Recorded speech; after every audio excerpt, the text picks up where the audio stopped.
आज आपण एका महत्वाच्या कवितेवर बोलणार आहोत. हो. चंद्रकांत छन्ने यांची अंधुक रेषांची फुटपट्टी. ही कविता त्यांच्या अंधुक रेषांची फुटपट्टी आत्मनिरीक्षण या पुस्तकात आहे. आणि विशेष म्हणजे डिसेंबरमध्ये त्यांचा कारारुखाचा भोवरा हा संग्रह येतोय. त्यात पण ही कविता असेल. अच्छा. तर या कवितेतून वृद्धत्व, आत्मपरीक्षण आणि काळानुसार कसं अनुभवांमध्ये अस्पष्टता येते यावर कवी बोलतात असं वाटतं. हो, अगदी. आणि सुरुवातच त्या शीर्षकाने होते नाही का? बरोबर. अंधुक रेषांची फुटपट्टी. बरोबर. हे फक्त नाव नाहीये, हे एक काय म्हणतात त्याला, रूपक आहे, खूप प्रभावी. रूपक. हो. म्हणजे यातून कवी एक मोठा अर्थ सांगू पाहतोय. ही फुटपट्टी म्हणजे आयुष्य मोजायचं साधन. पण आता अमृत महोत्सवी वयात म्हणजे उतार वयात त्या साधनाच्या रेषाच अंधुक झाल्यात. त्यामुळे आयुष्याचं मोजमाप करणं, त्याचा अर्थ लावणं ते कठीण झालंय हे. हो. आणि कवी लहानपणीच्या एका खेळाशी तुलना करतो बघा, सावली मोजण्याचा खेळ. तेव्हा कदाचित गोष्टी जास्त स्पष्ट, सरळ वाटल्या असतील. हो, तेव्हा मोजणं सोपं वाटलं असेल. आता अवघड झालंय. अगदी. आणि गंमत म्हणजे अडचण आयुष्याच्या लांबीची नाहीये. म्हणजे फुटपट्टी कमी पडतीये असं नाही. नाही. तर त्या मोजण्याच्या साधनातच त्या रेषांमध्येच अस्पष्टता आहे. बरोबर. हे वाचल्यावर एक प्रकारची हतबलता येते मनात. म्हणजे इच्छा आहे बघायची, मोजायची, पण साधनच साथ देत नाहीये. हो ना. ह्या अस्पष्टतेतून अजून काय भावना जाणवते असं वाटतं? कदाचित दिशाहीनता. नक्कीच. हतबलता आहे, दिशाहीनता पण आहे. आणि ही अस्पष्टता फक्त आयुष्याकडे बघण्यापुरती नाहीये. अच्छा. ती स्वतःच्या अस्तित्वापर्यंत पोहोचते. कवी पुढे म्हणतात ना, की चेहराही सपाट झाला आता, तो वाचताही येत नाही.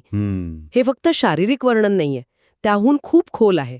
हो. म्हणजे असं नाही की चेहऱ्यावर सुरकुत्या नाहीत किंवा भावच नाहीत, पण जणू काही चेहऱ्याची जी अभिव्यक्ती असते तीच हरवली आहे. अच्छा. तो चेहरा जो लहानपणी आई म्हणायची तसा बोलका होता, बोलका चेहरा. बरोबर. ज्यावरून भावना लगेच कळायच्या, तो चेहरा आता इतरांना आणि कदाचित स्वतःला सुद्धा वाचता येत नाही. बापरे, म्हणजे संवादच थांबल्यासारखा. अगदी.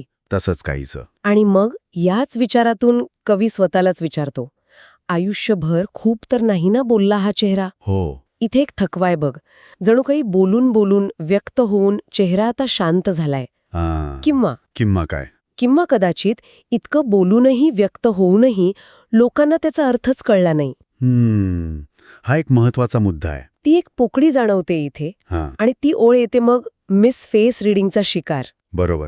हे त्याच्याच गैरसमजाकडे बोट दाखवते नाही का, की लोकांनी तुमचा चेहरा वाचलाच नाही नीट. हो, नक्कीच.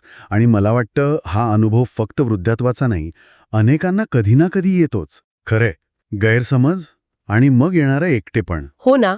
आणि त्याच मनस्थितीतून ती हिंदी ओळ येते, जिंदगी अब बता कहाँ जाए, जहर बाजार में मिला ही नहीं. हो. हे त्या मिसेस रिडिंगमुळे, म्हणजे व्यक्त होऊनही कुणी समजलंच नाही, त्यातून आलेल्या तीव्र वेदनेचं किंवा एकाकीपणाचं प्रतीक आहे. परिस्थिती इतकी निराशाजनक वाटते की त्यातून सुटका नाही, विरंगुळा नाही.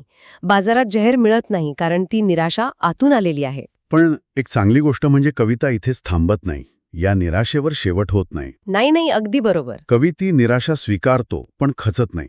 तो म्हणतो की ठीक आहे, गैरसमज झाले असतील, आयुष्य संपल्यासारखं वाटत असेल, पण आपलं व्यक्त होणं सोडायचं नाही. हा निर्धार खूप महत्वाचा आहे. हो ना? अगदी. आणि हे व्यक्त होणं म्हणजे फक्त बोलणं नाही. ती कृती आहे. कवी म्हणतो तीच फुटपट्टी शोधून त्या अंधुकशा रेषा अधिकच गडद करायच्या आहेत. म्हणजे परिस्थिती बदलायची नाही, साधन बदलायचं नाही. जे आहे तीच अंधुक फुटपट्टी, तेच आयुष्य, त्यालाच अधिक स्पष्ट करायचा प्रयत्न, त्याचा अर्थ पुन्हा शोधायचा प्रयत्न. रेषा गडद करणं म्हणजेच स्वतःच्या अनुभवांना, भावनांना पुन्हा आकार देणं, त्यांना अर्थ देणं. यात एक प्रकारची स्वीकृती आहे आणि प्रचंड इच्छाशक्ती पण आहे. हो. हा एक आशेचा सूर आहे शेवटी. अगदी. तर आपण पाहिलं की ही कविता वृद्धत्वातील बदल, अस्पष्टता, गैरसमजातून येणारी निराशा याबद्दल बोलते. हो. पण त्याच वेळी हार न मानता व्यक्त होत राहण्याची, स्वतःला अर्थ देण्याची धडपड पण दाखवते. बरोबर. त्या अंधुक रेषा गडद करण्याचा प्रयत्न करणं हाच जगण्याचा मार्ग बनतो. म्हणजे दोन महत्वाचे मुद्दे आहेत. एक म्हणजे वृद्धत्व जरी गोष्टी अस्पष्ट करत असलं तरी व्यक्त होणं थांबवायचं नाही, आणि दुसरं, गैरसमजातून आलेली निराशा जरी खरी असली तरी त्यावर मात करण्याचा मार्ग आपल्याच कृतीत आहे. अगदी बरोबर मांडला.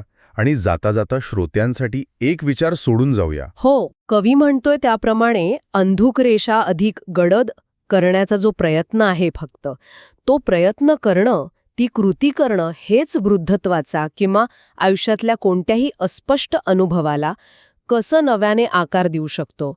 केवळ त्या कृतीतून त्या अनुभवाचा अर्थ कसा बदलू शकतो यावर विचार करायला हरकत नाही.